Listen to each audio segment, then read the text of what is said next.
Hello friends, நம்ம favourite சீரியல்லாம் அடுத்து என்ன சுவாரஸ்யமாக நடக்குது அப்படின்னு சொல்லிட்டு பார்த்தீங்கன்னா,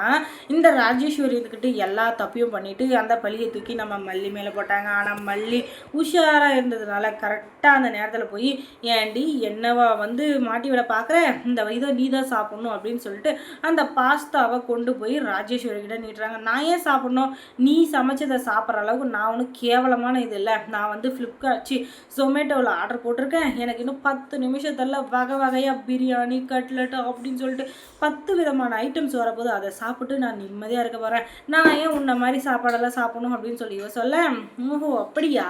அப்போ இந்த பாய்சன் கலந்ததை யார் சாப்பிடுவான், அதை நீ தானே சாப்பிடணும் அப்படின்னு சொல்ல, என்ன சொல்கிற எனக்கு ஒன்றுமே புரியல அப்படின்னதும், ஏன்டி பாய்சனை நீ கலந்ததை நான் என் கண்ணால் பார்த்தேன், என்னமோ நல்ல மாதிரி பேசிகிட்டு இருக்க, இதை சாப்பிடுன்னு சொன்னதும் அந்த நேரம் பார்த்து நம்ம விஜய் இருந்துக்கிட்டு வர,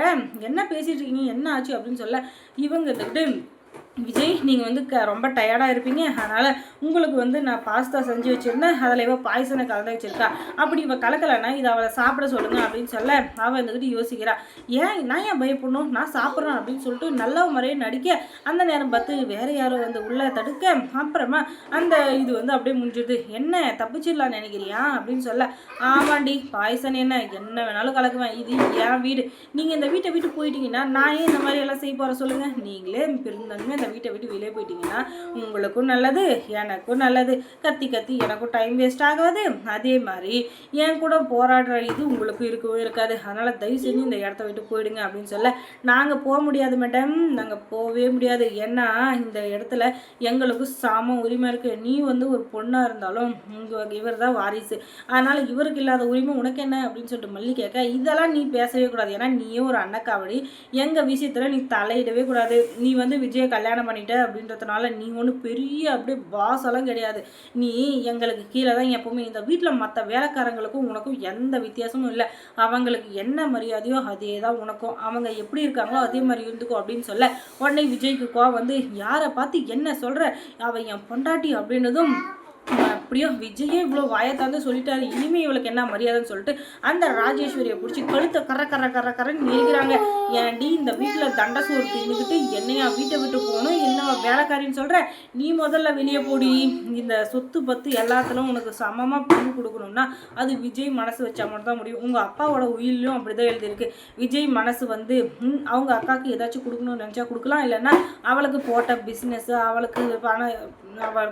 பணம் வந்து நிறைய கொடுத்து உதவுனாங்க இல்லையா, அது அவளுக்கு போட்ட நகை, இது எல்லாமே அவளுக்கு போதும் அப்படின்னு சொல்லிட்டு தான் உயிர் எழுதி வச்சுருக்காங்க, நீயா உன்னை கிரியேட் பண்ணிக்கிட்டு நீ இந்த மாதிரி சீனெல்லாம் போடக்கூடாது அப்படின்னு சொல்ல, அந்த நேரம் பார்த்து நம்ம ரேணுகா வந்துக்கிட்டு வர, நீ யார் அதெல்லாம் சொல்ல, அவருடைய லீகலான ஃபர்ஸ்ட் ஒய்ஃப் நான் இருக்கேன், எங்கள் 2 பேருக்கும் கல்யாணம் இப்போ ஆவனாலும் ஆவலனாலும் நாங்கள் எப்போவுமே புருஷ முன்னாடி தான், எங்களுக்கு சட்டப்படி கல்யாணம் ஆகிருக்கு, நீ யார் அதெல்லாம் சொல்கிறதுக்கு, நீ பாதியில் வந்தவ, நீ எல்லாம் இதை பேசக்கூடாது, ரேணுக்கும் இதில் சம உரிமை இருக்குது அப்படின்னு சொல்லி, ராஜேஸ்வரிக்கு சம உரிமை இருக்குது அப்படின்னு சொல்லிட்டு ரேணுகா சொல்ல, அப்பாடா ஆடு தானா வந்து மாட்டிக்கிச்சுடா அப்படின்னு சொல்லிட்டு இந்த ராஜேஸ்வரி இருந்துக்கிட்டு ஒரு பக்கம் தெம்பா நின்றுட்டு இருக்கா. அதுக்கப்புறம்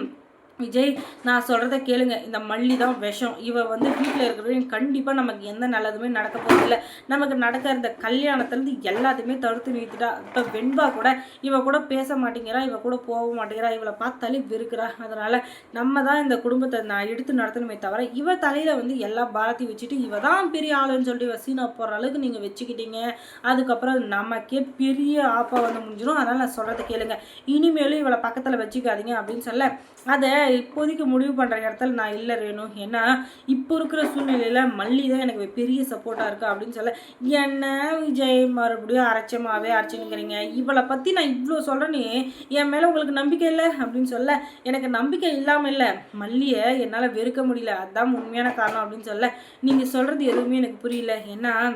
நீங்கள் அவளை கண்மூடித்தனமாக நம்பிட்டுருக்கீங்க, ஆனால் அவள் பெரிய ஃப்ராடு போட்டுன்னு தெரிய வரப்போ, ஐயோ ரேணுகா பேச்சை கேட்காம போயிட்டோமே அப்படின்னு சொல்லிட்டு நீங்கள் ஒரு நாள் இல்லை ஒரு நாள் ஃபீல் பண்ணுவீங்க, அந்த நாள் தூரத்துலலாம் இல்லை ரொம்ப பக்கத்தில் தான் இருக்குது, அன்னைக்கு நான் யாருன்றதை காட்டுறேன் அப்படின்னு சொல்லிட்டு அந்த இடத்த விட்டு கிளம்பிடுறேன். நம்ம சொல்கிறாரு, அப்பாடா போய் தொலைவிடா சனி அப்படின்னு சொல்லிட்டு மல்லி அக்கடான சோஃபாவில் உட்கார, மறுபடியும் ஒரு பிரச்சனை தலை விரிச்சு ஆடுது, அது என்ன பிரச்சனை அப்படின்றத நீங்கள் தெரிஞ்சுக்கணுன்னா நம்ம சேனலை சப்ஸ்கிரைப் பண்ணுங்கள், அதோட பக்கத்தில் இருக்க அந்த பெல் ஐக்கானையும் கொஞ்சம் கிளிக் பண்ணிவிடுங்க, தொடர்ந்து இந்த சேனலுக்கு சப்போர்ட் கொடுங்க. அதோட மல்லி சீரியலில் யார் யார் உங்களுக்கு பிடிக்கும் பிடிக்காது, மல்லி சீரியல் எப்படி போனால் உங்களுக்கு பிடிக்கும் அப்படின்றதையும் கமெண்ட்ஸில் சொல்லுங்கள். தேங்க்ஸ் ஃபார் வாட்சிங்.